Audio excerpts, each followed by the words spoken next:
Hello po muli mga kabayan, mga tambay, si Kamanong po. Nagbabalik po muli para po magkomento po sa inyo dito po sa Tambay mga kabayan. Magandang umaga po muna, tanghali, hapon, gabi, madaling araw po sa atin lahat. Sana po nasa maayos po tayong kalagayan mga kababayan. Ito po, komentuhan na po natin mga kababayan. Ito pong putok na po ito sa mainstream media at sa social media. Yung stop po ng senador na nahuli raw po na nagmamariwana mga tambay. Yan na nga po ang sinasabi po natin mga kababayan. Talagang magmula po nung mawala na sa pwesto si dating Paul Duterte ay nagbalikan na po ang mga gumagamit ng masamang bisyo sa ating bansa. Ito po, illegal na damo mga tambay ang tinitira mismo sa Senado. Ibang klase po mga kababayan. Pakinggan po natin itong putok na po na pinag-uusapan na po. Literal na joint session sa Senado. Isang staff ng senador umano ang nabistong nagmamariwana sa loob ng Senado. Ang detalye sa exclusive agenda report ni Dexter Ganibe ng Abante. Sunod-sunod ang mga isyong pumuputok sa Senado. Mula sa umano'y demolition job para mapatalsik si SP Cheese, para walang maging balakid sakaling magsampa ulit ng impeachment complaint versus BP Sara sa Pebrero ng 2026. At ang bonggacious at engranding birthday party ni Senate Majority Leader Joel Villanueva sa National Museum kahit lubog pa sa baha ang ilang kababayan sa Bulacan. Ngayon, issue naman ang nagtsutsongke sa loob ng Senado. Sa report ng politiko, nangamoy MJ ang Senado sa kalagitnaan ng sesyon. Nagmistulang sniffing dog sa mga kawani ng Senate Sergeant-at-Arms para hagilapin kung sino ang nakascore na pumasok sa session hall. Natunto numano ang isang babaeng staff sa isang CR sa Senado na nangangamoy tsongke. Pero wala ng mga ebidensya na maaring na-i-flash na raw agad niya sa inidoro bago pa siya matunton ng usaa. Ayon kay Senate Sergeant-at-Arms Major General Mau Aplasca, nag-iimbestiga na sila batay sa lumabas na artikulo ng politiko. Nabatid ng Billionaire News Channel na pinatawag na rin sa usaa ang Chief of Staff ni Senator Robin Padilla para makuhanan ng statement matapos umanong manggaling sa kanila ang reklamo. Pero batay sa politiko, dati na rin nasangkot sa kaparehong issue ang babaeng staff na ito. Pero nakalusot siya sa pananagutan dahil sa matinding kapit niya sa kanyang boss na dati rin niyang katrabaho bago sila napasok sa Senado. Tiniyak naman ni General Aplasca na ang resulta ng isinasagawang investigasyon ay isusumiti nila kay SP Cheese. Para sa agenda, Dexter Ganibe, Abante. Grabe po, no? Grabe po ang nagiging issue po sa ating mga politiko, mga tambay. Yung sinasabing napakarami po nilang bansag ngayon.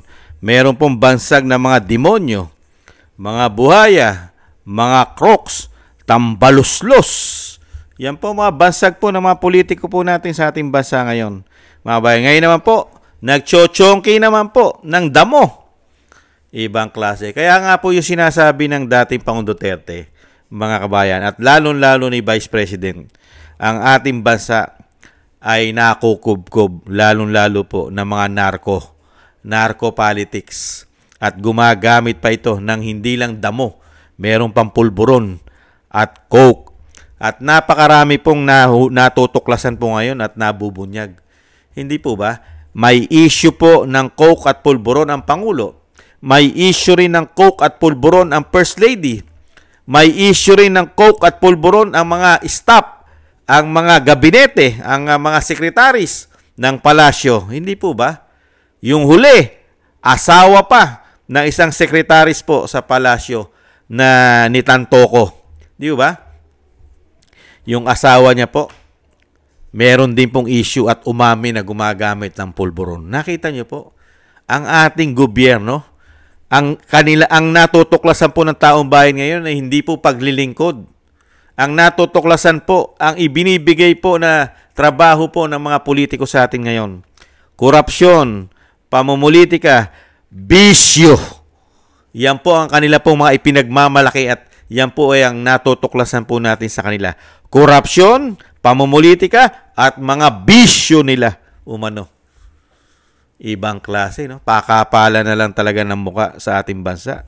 Ibang klase. Kaya nga, di ba, ano sabi ng Vice President?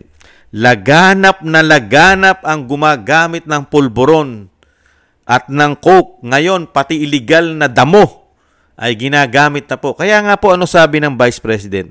At ano rin ang sabi ng Nipulong Duterte? Kaya nga po nagsusulong sila na panahon na maging batas na, maisabatas na sa mga politiko at sa mga empleyado ng gobyerno ang batas ng drug test. Di po ba drug test? Para po malaman, mabunyag ang mga sikreto ng mga lingkod bayan, mga nagtatrabaho sa gobyerno para po mawakasan at ito ay maparusahan at masibak sa pwesto kung sila'y gumagamit ng pulburon, coke at illegal na damo. Hindi po ba? Nakita niyo po? Kaya nga yung hamon din ni Pulong ayaw nila isabatas. Di po ba? Dahil nga sa ganitong sitwasyon, marami na pala sa kanila umano ang gumagamit talaga ng mga illegal na pulburon, coke at nitong damo na ito. Hindi po ba? Kaya ang Vice President, di ba? Hinamon din sila ng Vice President na magpa-drug test sila ng hair follicle drug test. Lahat, magmula sa Presidente, First Lady, lahat sa Senado at sa Kongreso, meron po bang pumatol? Di po ba wala? Maliban lang po sa pamilya Duterte. At yung lumalaban sa Duterte, nagpa-drug test po yun sa hair follicle drug test. Di ba? Yung natalo, di ba? Sa Davao, mga Nograles. Kasi kung hindi sila magpapadrug test, talo na sila talaga. Kaya napilitan po sila. Hindi po ba? Pero ngayon, nakita nyo po, sunod-sunod po ang lumalabas na mga baho at issue. Magmula sa Pangulo, First Lady, sa Senado, at lalong-lalo po sa House of Representatives. Di po ba? Corruption, pulburon, coke, damo. Kaya po mga kabayan, dito po, na sino po nasa hot seat ngayon? Sila po. Mga senador, kahit bumabagyo, nagpa-party, engranding party. Di ba? Si Villanueva, kahit lumulubog sa bahang Bulacan. At yung Senate President, nasasangkot din sa issue ng korupsyon sa flood control. Di po ba? At ito po ngayon, mga staff naman ng senador. Sino kaya senador ito? Kahit sabihin mo kaalyado ka pa ng Pangulo, ng dating Pangulong Duterte. Pagka masamang bisyo, kailangan pong wakasan yan, mga kababayan. Si Senator Robin Padilla kaya ang kanyang staff, ang nangangamoy, damo, mga kababayan. Si Senator Robin Padilla kaya ang kanyang staff, ang nangangamoy at gumagamit ng illegal na damo, mga kababayan. Aba, kung yan ay may katotohanan, kailangan pong yan ipa-drug test. At siyempre, kailangan pong tanggalin yan sa kanya pong tungkulin. At siyempre, bigyan po yan ng parusa. At siyempre, iparehab. The best, iparehab. Hindi po ba? Parusahan. Dahil po, talagang laganap na po ang pulburon, coke, at ito pong damo sa ating bansa. Hindi lang naman po sa Senado nangyari yan. Hindi po ba? Pati nga po ang anak ng DOJ Secretary nasangkot din po sa illegal na damo. Di ba? Kilo-kilo. Di po ba? Naaresto ng PIDEA. Kaya lang, wala pang 3 buwan, absuelto na ang kaso po ng anak ng DOJ. Ang kanya pong junior. Di po ba? Ito kaya, sa Senado, maabsuelto rin kaya ito katulad po ng anak ng DOJ? Naabsuelto sa bisyo o dito sa illegal na damo? Tingnan po natin kung maabsuelto rin po sa Senado ito. Di po ba? Tingnan natin. Sa tingin naman natin, mahihiya naman. Lalong-lalo kung kaalyado pa ito ng kaalyado pa ng Duterte. Tapos ang Pangulong Duterte galit na galit sa bisyo ng ganyan. Tapos ang staff mo, meron kang staff na ganyan.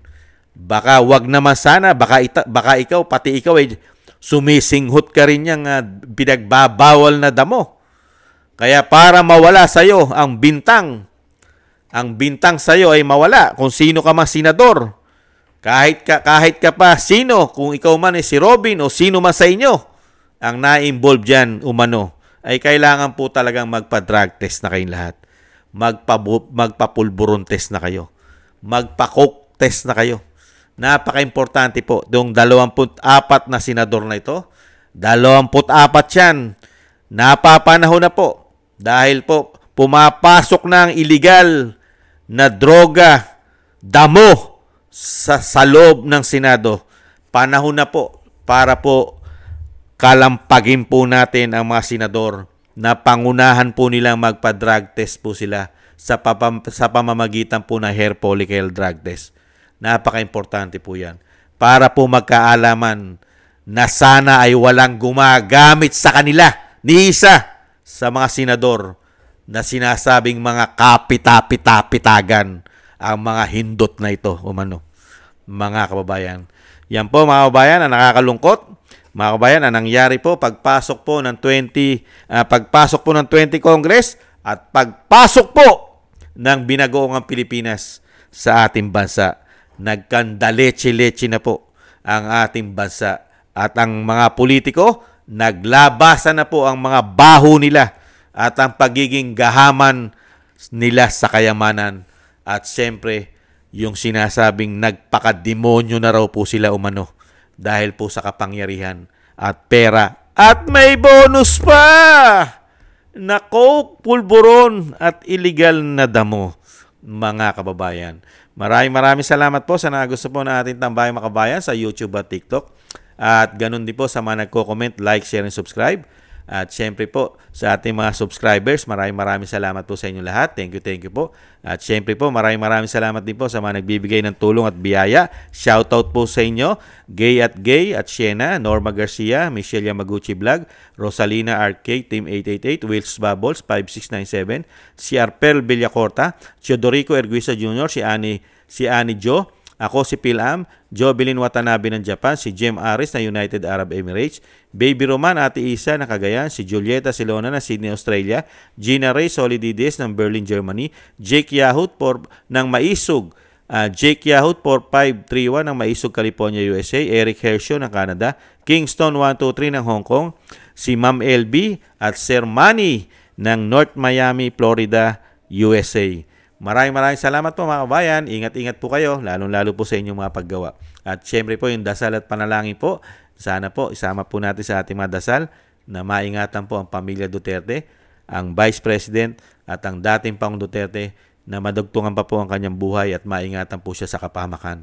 At syempre po, makabalik po sa lalong mabilis sa ating bansa. Thank you po mga kabayan. Tayo rin po, ingat-ingat mga kabayan. Maraming salamat po. Ingat po tayo. Bye-bye.